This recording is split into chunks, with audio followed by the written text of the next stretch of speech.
Jadi Sabtu tu qat'u. Qat'u potong. Apa makna potong? Rehat. Rehat.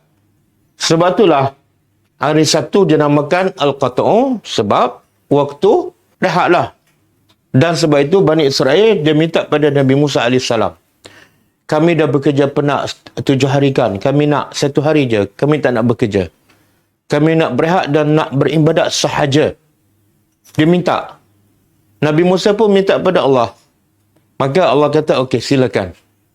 Kamu nak rehat hari Sabtu kan? Okey silakan. Sebab tu bagi orang Yahudi dia beribadat hari Sabtu kan? Kan? Betul? Jadi Allah perkenankan. Tapi Allah uji. Itu kita kena faham. Sunnatullah. Bila kita nak sesuatu, Allah akan uji. Betul tak kita nak ikhlas? Kerana Allah atau kerana nafsu. Maka Allah uji pada. Ketika mana mereka melampaui batas pada hari Sabtu. Ketika mana ta'tihim datang kepada mereka hitanuhum. Hitan jamaah kalau satu al-hut.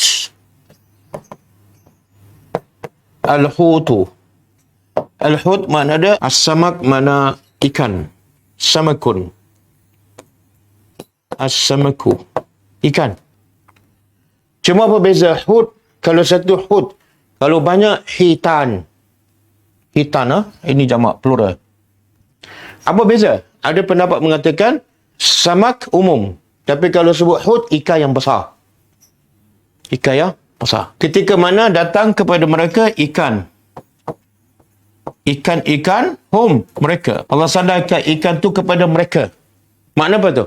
Rezeki untuk mereka. Yaumah bila ni? Datang ikan mereka hari Sabtihim. Hari Sabtu mereka, iaitu hari mereka tak bekerja. Kerja mereka apa ni? Kerja ni, penduduk negeri ni. Takkan ikan lah, sebab biasa yang duduk tepi pantai, kerja dia nelayan. Tapi dia minta apa tadi? Nak berehat hari Sabtu. Allah uji apa dah? Hari Sabtu yang mereka nak berehat, tak nak bekerja, Allah bagi ikan-ikan mereka datang pada hari tersebut syura'an. Zahirah. Syura'an dia terjemah apa? Zahir dan banyak. Syura'an jamak kepada syari'un, iaitu zahir. Nampak. Bila nampak tu mana ikan tu terlalu banyak. Kita terjemah asal. Zahir dan banyak. Tengok ujian. Kamu tak nak bekerja kan?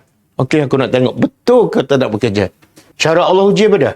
Wa yauma dan hari la tidak. Hari la yasbitun. Hari mereka yang yasbitun apa dia? Kalau yasbitun tadi Sabtu maknanya qat'u kan? Hari yang mereka tidak potong untuk bekerja. Maknanya hari mereka bekerja. Hari mereka tidak bekerja lah. Tidak bekerja. La ta'tihim. Ikan tak datang. Kenapa Allah buat macam tu? Kenapa Allah buat macam tu? Jawapannya kazalika. Demikian itu. Nabluhum. Kami menguji mereka. Disebabkan apa? Bima kanu bani basababiyah. Disebabkan kanu adalah mereka fasik. Yafsukun daripada perkataan fasik. Dan bila kita terjemah, fasik juga. Sebenarnya fasik ni apa makna dia? Dalam bahasa Arab, al-fisku. Al-fisku makna dia al-khuruj. Fisku ni sebenarnya khuruj, keluar. Dari segi bahasa, dari segi istilah, al-khuruj minat ta'ati ilal maksiyah. Fisku ialah keluar daripada taat kepada maksiat. Sekarang kita tak fasik lah. Tapi bila keluar, kita mengumpat. Kita adalah fasik. Masa solat, kita tak fasik. Lepas solat, kita pakai selipar orang. Kita fasik. Sebab apa? Sebab daripada ketaatan kita keluar kepada maksiat. Fasik. Boleh faham? Jadi fasik ni, bila buat maksiat je, fasik. Cuma fasik ni ada dua lah. Satu, akbar. Yang kedua, asghar. Satu fasik yang besar, satu fasik yang kecil. Yang besar pada keluar daripada iman kepada kufur. Itu keluar terus daripada Islam. Dia semua berhala ke, dia percaya pada bomoh ke yang begitu benda gaib. Itu fasik akbar. Keluar terus daripada Islam. Bukan daripada taat pada maksiat. Yang kedua fasik asghar, yang kecil. Membazir kan? Membazir air setiap hari. Dia fasik tapi masih Islam. Okey, tengok. Allah uji Bani Israel ini apa sebab? Sebab kefasikan mereka. Tapi sebenarnya Allah uji manusia, semua ke ataupun yang buat fasik saja Allah uji? Semua. Allah sebut dalam surah Al-Anbiya. Wa nabluukum bil khairi wasyarr fitnah. Kami uji kamu dengan khair. Khair apa dia? Kebaikan. Wasyarr dan kejahatan. Dan semua itu adalah fitnah. Khair pun fitnah, syar pun fitnah. Kebaikannya contoh apa dia? Kekayaan, kesihatan, dapat anak. Semua itu adalah fitnah. Bukan anugerah. Bukan sebab kamu baik Allah bagi anak, tak. Bukan sebab kamu baik Allah bagi kekayaan, bukan. Semua itu adalah fitnah. Syar pula apa dia? Sakit, musibah, kematian. Semua itu adalah. Jadi sebenarnya ujian ni ada yang baik, ada yang tak baik. Tapi biasa manusia, dia akan rasa diuji bila? Bila diuji dengan syar. Bila ada penyakit, dia kata apa? Allah sedang uji saya. Tapi bila Allah bagi dia syihat, dia tak rasa Allah juga sedang. Sebab itulah, yang mana manusia selalu gagal dalam ujian. Bila diuji dengan kebaikan ataupun dengan kejahatan. Kenapa? Sebab mindset dia, baik ni bukan ujian. Sebab itulah bila Allah bagi kebaikan, kesihatan, harta banyak, dia lara. Dia lara. Bahkan lagi teruk apa dia? Dia rasa dengan sebab Allah bagi kebaikan, Allah sayang pada dia. Tak perlu solat lah. Sebab Allah memang dah sayang. Itu lagi gagal. Istidrak ni contoh dia, tanda dia apa dia? Semakin dia buat maksiat, semakin dapat nikmat. Itu istidrak. Tapi kalau semakin dia beriman, semakin dia taat, Allah bagi nikmat lagi. Itu bukan istidrak. Okey. Jadi Allah uji semua manusia yang beriman, yang tak beriman, dengan kebaikan, dengan keburukan, Allah uji. Tapi dalam konteks ayat ni, Allah uji Bani Israel sebab apa? Nampak berbeza tak dengan ayat ni? Beza kan? Maksud dia ialah, yang ni Allah uji secara umum. Tapi bila kamu buat dosa, kamu fasik, ujiannya lagi teruk. Ujiannya lagi, kita buat maksiat setiap hari, lagi teruk ujiannya. Lagi teruk ujiannya. Maknanya semakin buat maksiat, semakin susah ujian, semakin susah nak patah balik. Okey? Tengok ujiannya semakin sukar. Apa dia ujian yang sukar tu? Apa dia? Musibah. Bukan. Apa Allah uji Bani Israel ni? Ikan. Ikan banyak kan? Musibah ke nikmat? Sebenarnya nikmat itu semakin sukar untuk kita hadapi. Sebab bila dia dapat nikmat, dia lagi lupa pada Allah. Bila manusia akan berfikir dan kembali kepada Allah? Bila dia susah, bila dia perlu bantuan, baru dia balik pada Allah. Sebab itulah Allah bila sayang pada seseorang, Allah bagi apa? Ujian yang menyusahkan, bukan nikmat. Okey. Jadi sekarang nak nikmat kan nak musibah? Apa dia? Nak nikmat kan nak musibah? Tengok, ragu-ragu lagi nak bagi jawapan. Nak nikmat. Tapi Allah kata, bila Allah sayang, Allah bagi musibah. Faham tak? Bila Allah sayang, Allah bagi musibah. Bukan bagi nikmat. Jadi nak nikmat ke nak musibah? Nak lari daripada jawapan. Tak, jawapannya, musibah jangan dicari. Musuh jangan dicari. Tapi bila Allah bagi, bersyukur. Itu tanda Allah sayang. Jangan pula doa, ya Allah bagilah musibah. Aku nak cinta engkau. Tengok-tengok bila Allah bagi, tewas. Itu bukan ayat Quran tapi hadis. Hadisnya bunyi macam ni. Inna Allaha iza ahabba qawman ibtalahum. Kemudian faman radiya walahu ar-ridha. Kita terjemah dulu. Inna Allah, sesungguhnya Allah, iza ahabba, cinta. Sesungguhnya Allah apabila dia cinta qauman, pada seseorang ataupun sesuatu kaum, ibtalahum, Allah uji mereka. Bila Allah sayang dia, Allah uji. Dan ujian ni khair ke syar? Allah uji dengan syar. Sebab apa? Sebab bila Allah sayang, Allah nak hamba tu semakin dekat ke semakin jauh? Ujian apa yang semakin mendekatkan manusia kepada Allah? Susah. Betul? Sebab tu ada satu hadis, orang yang paling Allah sayang siapa? Para Nabi. Para Nabi lah paling tinggi. Betul? Dan sebab itulah para Nabi lah orang yang paling banyak dan berat ujian. Semakin Allah sayang, semakin berat ujian. Ujian khair ke syar? Syar. Kebanyakan para Nabi semua susah. Betul? Kena maki, kena halau, kena buru. Ada yang sampai kena seksa, ada yang sampai kena bunuh. Sebab apa? Sebab Allah sayang. Yang Nabi yang kaya, berapa orang je? Nabi Sulaiman dengan Daud. Cuba hayati. Daripada Nabi SAW.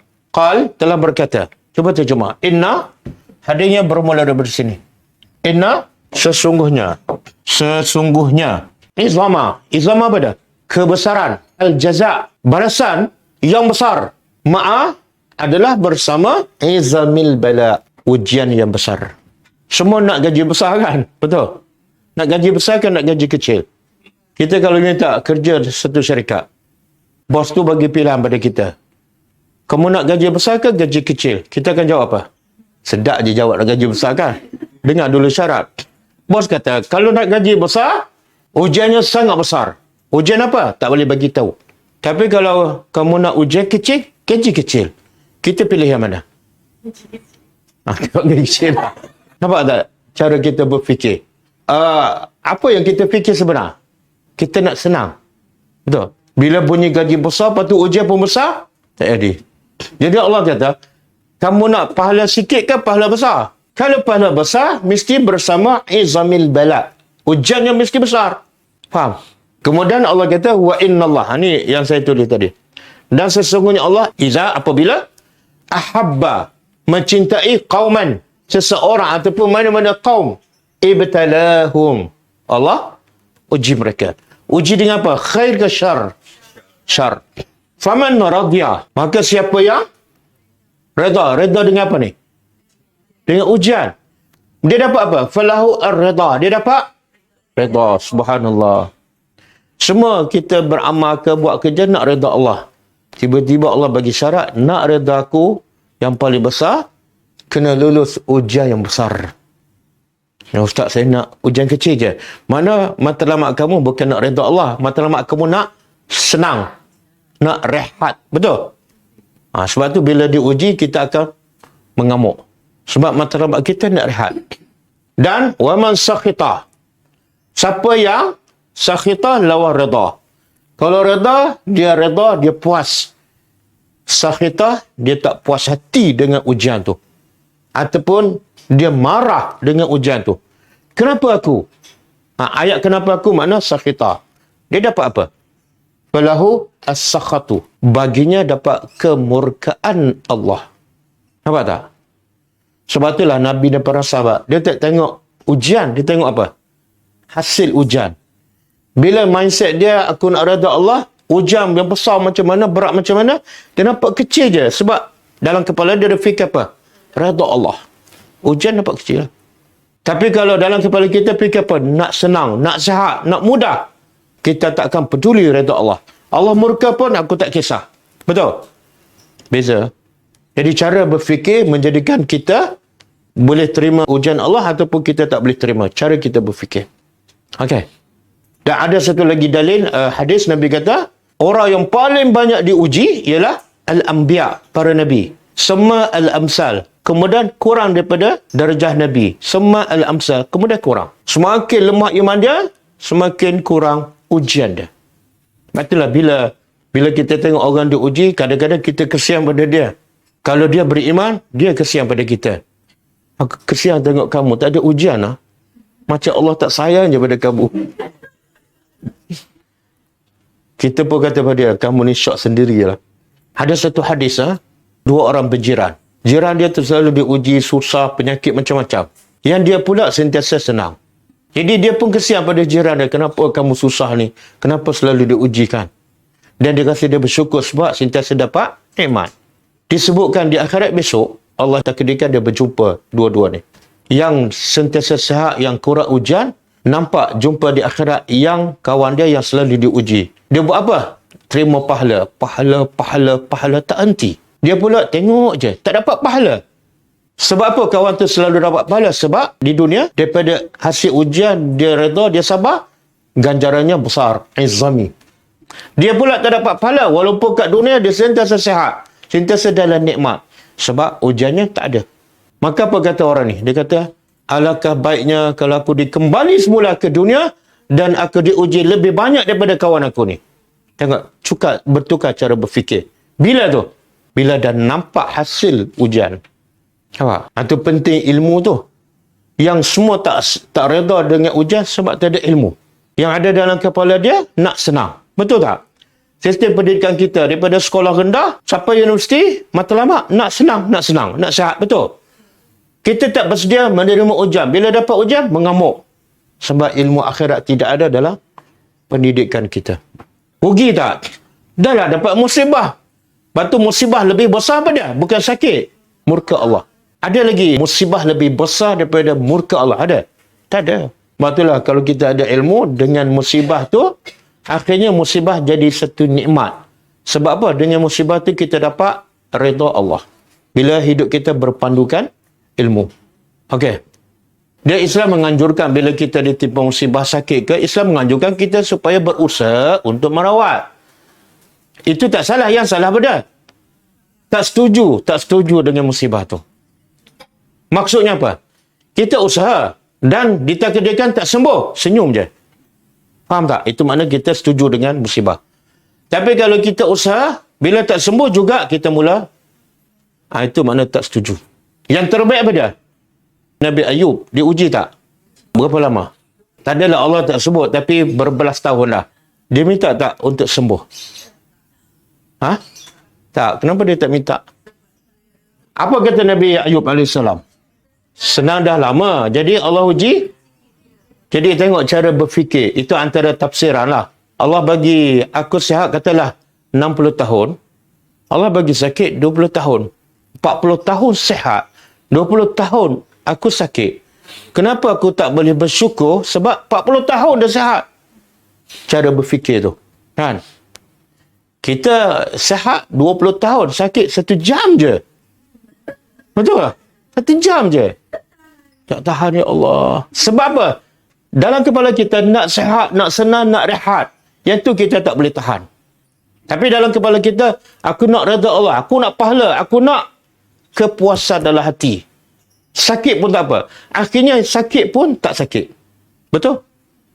Kalau kita tengah sakit tapi dalam kepala kita berfikir tentang apa? Oh, seronoknya dapat redha Allah. Seronoknya dapat pahala.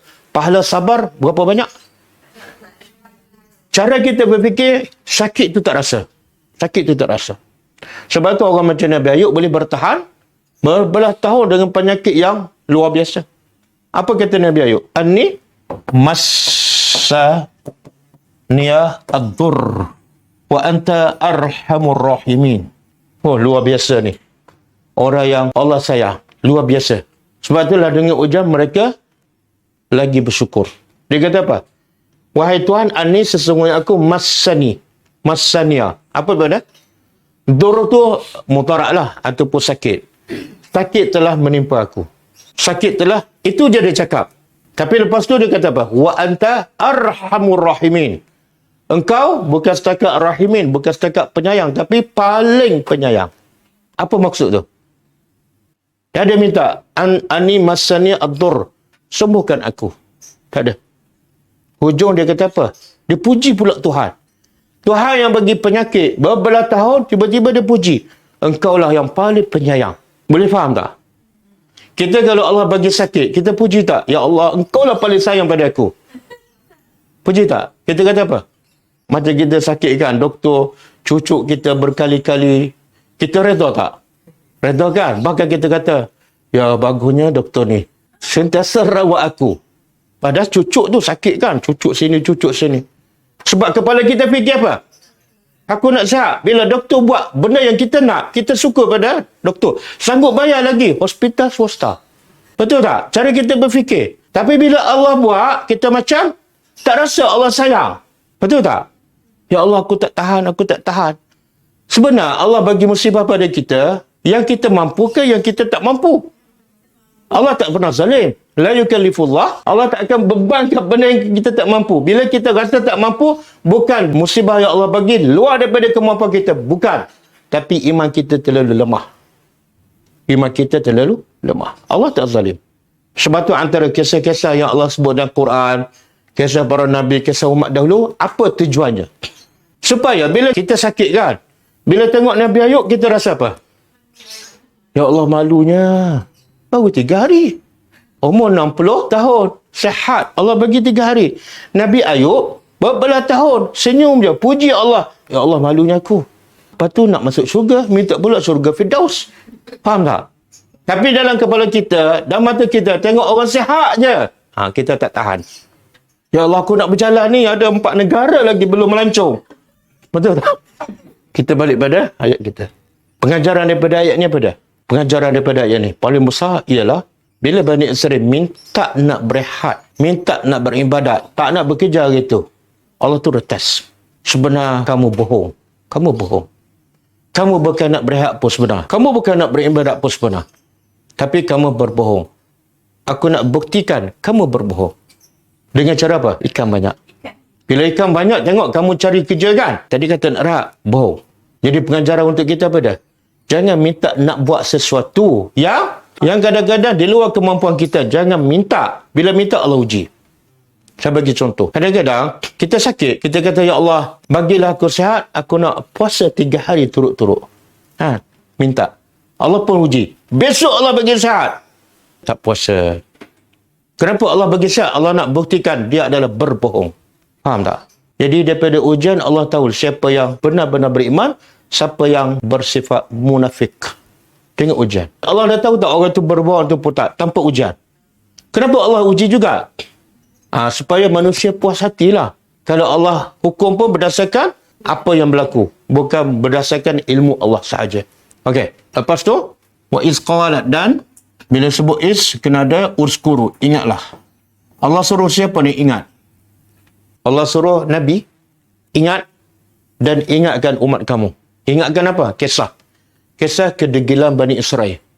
Bani Israel ni asalnya mulia, tapi akhirnya menjadi bangsa yang hina sebab degil dan lawan Tuhan. Ingatlah ketika mana qalat, telah berkata ummatun. Apa ada ummatun? Satu golongan. Kata Ibn Katsir dan majoriti ahli tafsir, setelah Allah larang jangan tangkap ikan hari satu, Bani Israel dan bagi pada 3 kumpulan. Ini kumpulan pertama, iaitu kumpulan pertama ialah yang larang, jangan tangkap. Kumpulan kedua yang melanggar. Tapi mereka langgar pun, mereka melanggar betul-betul tangkap hari Sabtu ataupun mereka buat macam mana? Macam mana dia tipu? Dia letak jala hari Jumaat. Lepas tu diangkat jala hari Ahad. Supaya apa?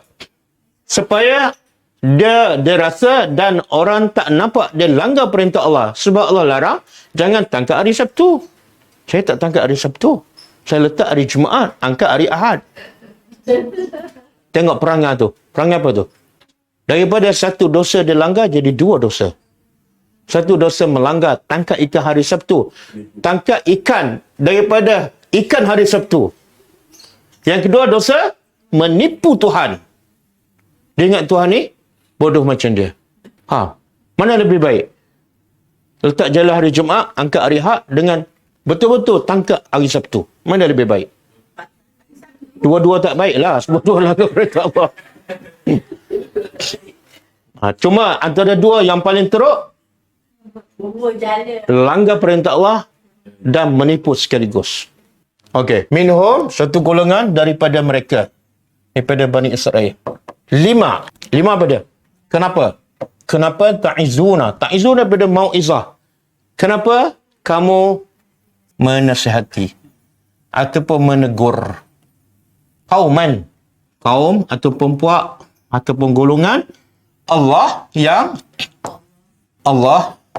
muhlikuhum, akan binasakan mereka, atau mengazab mereka. Mengazab mereka azaban dengan azab yang syadidan, yang apa? Pedih. Sebenarnya azab tu dah pedih kan? Ada tak azab yang tak pedih? Begitu anak, saya nak pukul tapi tak sakit. Baik tak payah pukul kan? Jadi azab tu pedih, tapi Allah sebut lagi syadidan. Apa faedah? Sebenarnya itulah rahmat Allah. Orang tengok azab macam Allah tak ada rahmat. Tak. Sebab Allah bagi amaran azab.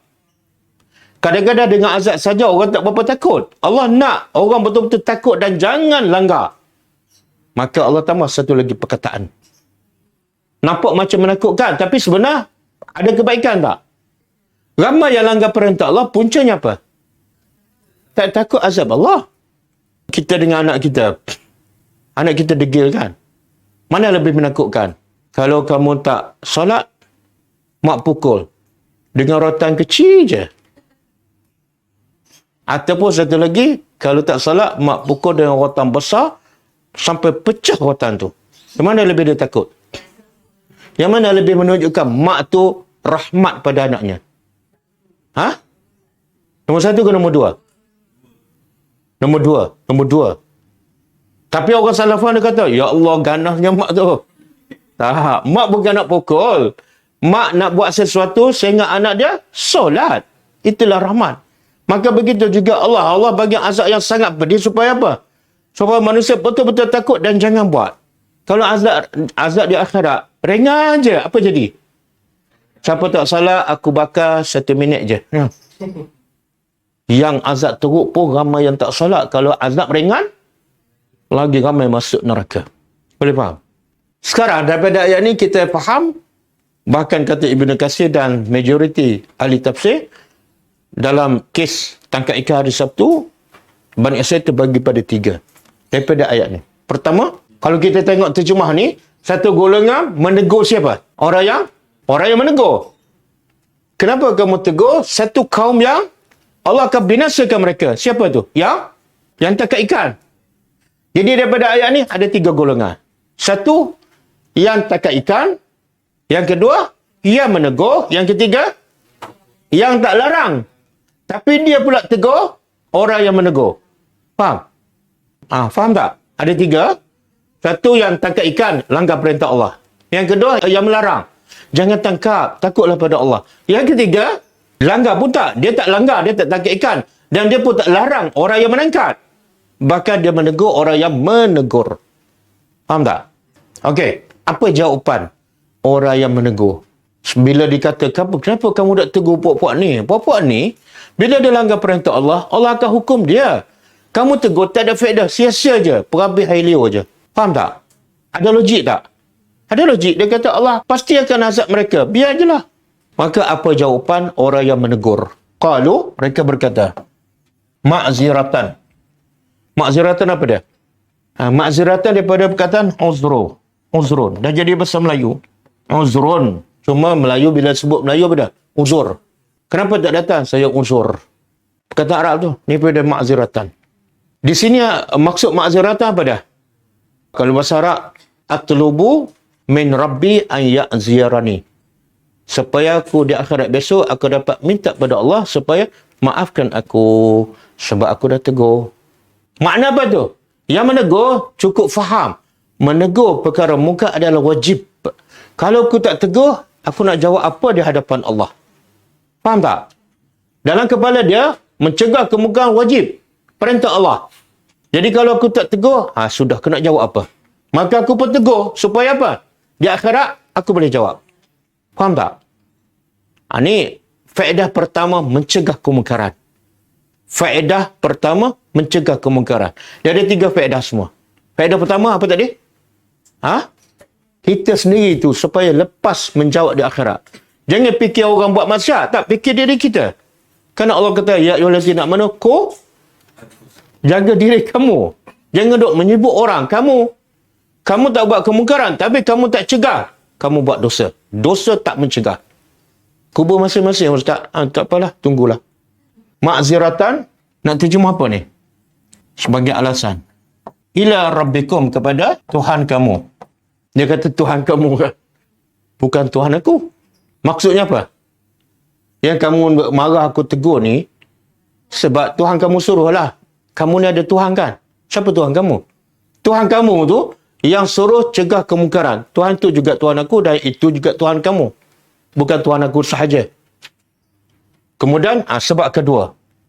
Sebab kedua mencegah kemungkaran. La'allahum wa la'allahum, dan semoga mereka bertakwa. Jadi tujuan pertama ataupun hikmah pertama cegah kemungkaran untuk siapa? Untuk selamatkan diri sendiri. Tujuan kedua untuk orang yang kita tegur. Moga-moga dengan aku tegur ni, manalah tahu satu hari dia terkesan, dia bertakwa. Jadi aku dapat apa? Pahala. Apa pahala? Bila kita cegah orang buat daripada kemungkaran. Apa kita dapat? Nabi kata, la'an yahdiyallahu bika rajulan wahida khairul laka min humurin na'am. Kalau kamu buat sesuatu sehingga orang tu dapat hidayah.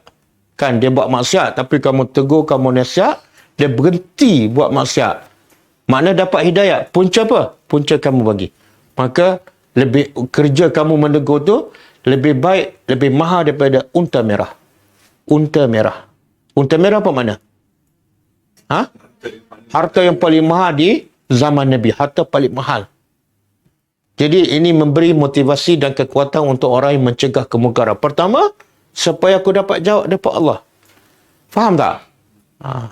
Jadi orang beriman kena fikir apa dia? Apa nak jawab di hadapan Allah? Tapi orang tak beriman, bila nak tegur orang, dia fikir apa? Apa orang kata? Jadi dia tak ada kekuatan untuk menegur. Kalau aku tegurkan, orang kata apa kan? Kalau aku tegur, orang kata, alah kamu baru belajar 2 dia fikir apa orang kata, maka dia tak akan tegur. Tapi kalau dia fikir, aku nak jawab di hadapan Allah. Orang nak kata apa? Katalah, lantaklah. Yang penting aku dapat jawab di hadapan Allah. Yang kedua, moga-moga dengan aku tegur ni, mereka dapat hidayat. Sebab ketiga, bukan surah An-Nisa ke? Faedah menegur kemungkaran. Ayat An-Nisa, ayat 165. Ini sebab ketiga, mencegah kemungkaran. Hikmah ataupun faedah mencegah kemungkaran. Okey, cuba terjemah. Rusulan. Para rasul. Apa kerja para rasul? Mubasyirina. Memberi berita gembira. Apa makna berita gembira? Kepada siapa? Kepada orang beriman, orang beramal soleh.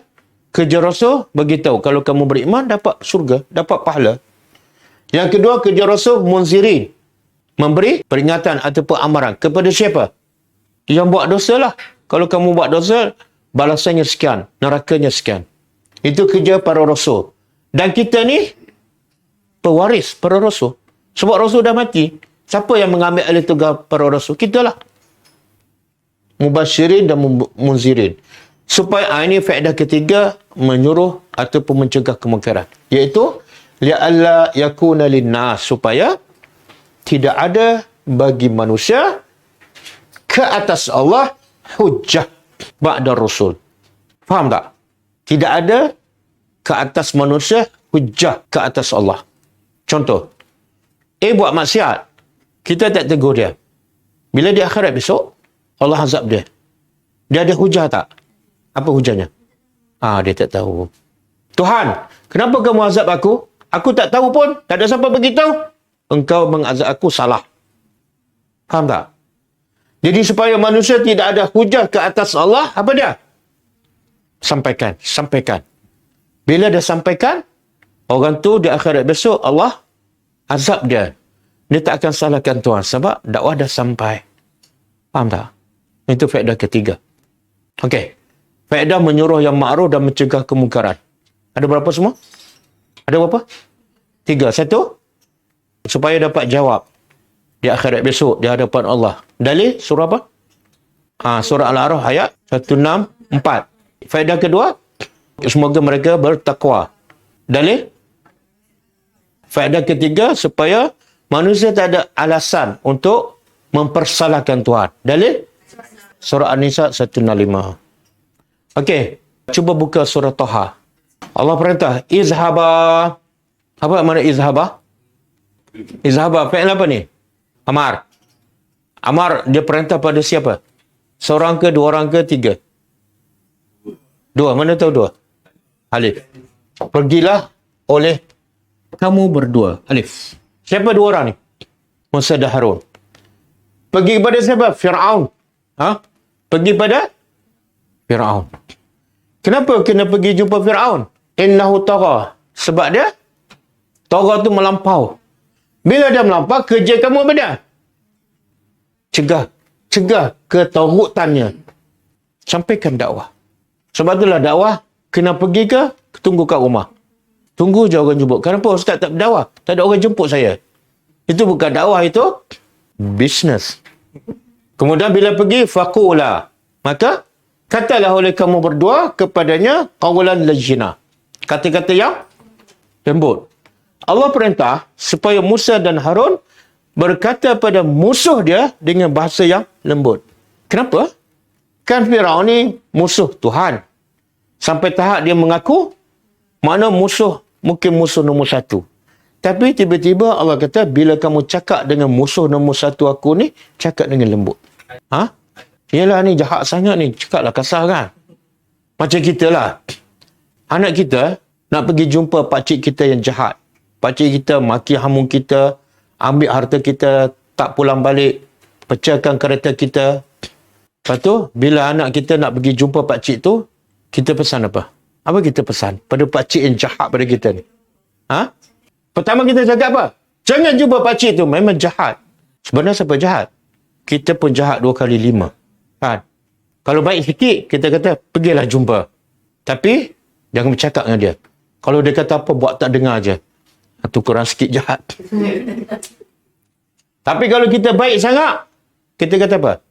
Nak, kamu jumpa pakcik ni yang memang sangat jahat pada mak.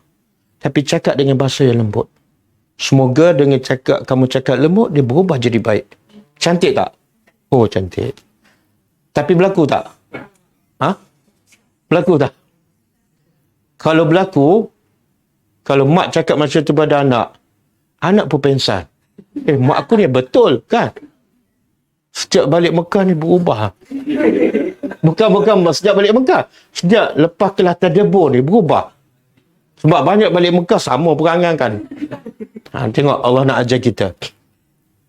Aku dengan musuh aku yang melampau, yang mengaku Tuhan, aku perintahmu saya cakap baik-baik. Cakap lembut-lembut. Supaya apa? Sebab apa kena cakap lembut? Tengok hujung tu. La'allahu. Moga-moga dia yatazakkar. Semoga dengan kamu cakap lembut, dia dapat. Inilah tujuan dakwah. Kan tujuan dakwah tu 3 tadi kan? Salah satu, semoga mereka bertakwa. Betul tak? Kalau kita nak orang jahat bertakwa dan yakhsha. Yakhsha apa mana? Takut pada Allah. Kalau kita nak dia ambil pengajaran daripada apa yang kita cakap, mestilah kena cakap lembut. Kita nak dia jadi baik, tapi kita maki hamu. Hei, bodoh macam sini. Kepala. Faham tak? Faham tak penceramah? Bahasa dia kasar. Bodoh, bodoh, bodoh. Bodoh kan? Sebenarnya siapa yang bodoh? Ustaz-ustaz yang memperbodohkan orang, sebenarnya dia lah bodoh. Sebab yang suka membodoh orang siapa? Allah sebut dalam Quran. Orang munafik. Allah kata apa? Wa iza qila lahum aminu kama amanan nas. Bila dikata pada orang munafik, berimanlah kamu sebagaimana orang ramai beriman, sebagaimana Nabi beriman, sebagaimana sahabat beriman. Jangan berpura-pura. Apa kata orang munafik?